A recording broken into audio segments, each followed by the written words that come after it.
ఓకేనా?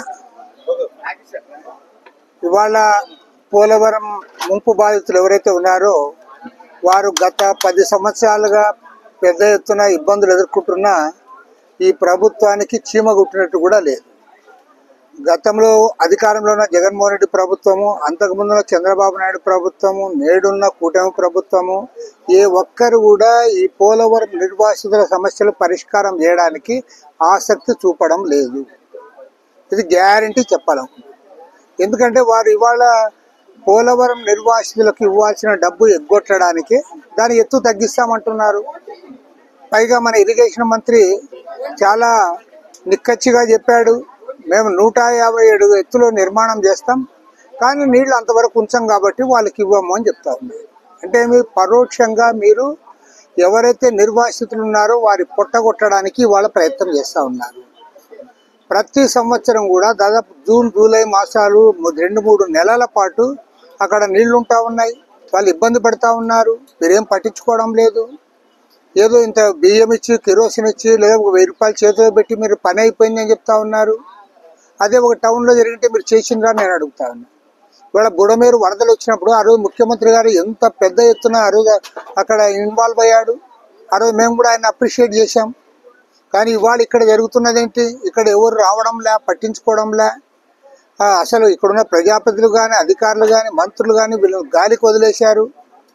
కాబట్టి ఇవాళ స్పష్టంగా చెప్తా ఉన్నాం, ఈ అంశం పైన మేము మా రాష్ట్ర మహాసభలో కూలంకషంగా చర్చిస్తాం. దీనికి శాశ్వతమైన పరిష్కారం కావాలి. దీనికి శాశ్వత పరిష్కారం లభించేంత వరకు మా ఉద్యమాన్ని తీవ్రతరం చేస్తాం. ఇందులో కలిసి వచ్చే ఇతర రాజకీయ పార్టీలు, ప్రజా సంఘాలు, గిరిజన సంఘాలు అందరినీ కలుపుకొని ముందుకు సాగుతాం.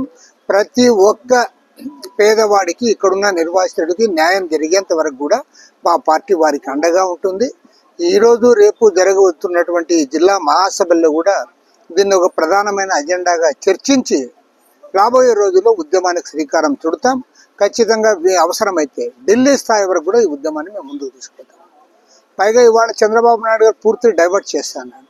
పోలవరం ఎత్తు తగ్గిస్తుంటే ఆయన మాట్లాడు, కానీ పోలవరం బనకచెర్ల ప్రాజెక్టు కడతానంటాడు.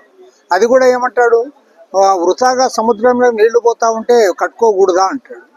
అసలు నేను కోరుతా ఉన్న పోలవరం బనకచెర్ల ప్రాజెక్టు తెలంగాణ గవర్నమెంట్ వ్యతిరేకిస్తూ ఉంది. సెంట్రల్ గవర్నమెంట్ కూడా నీకు ఆమోదించలే, కానీ దీన్ని సిడబ్ల్యూసి ఆమోదించింది. సెంట్రల్ గవర్నమెంట్ జాతీయ ప్రాజెక్టుగా ప్రకటించింది. మన విభజన హామీల్లో కూడా పోలవరం ప్రాజెక్టు గురించి వారు తీర్మానం చేశారు.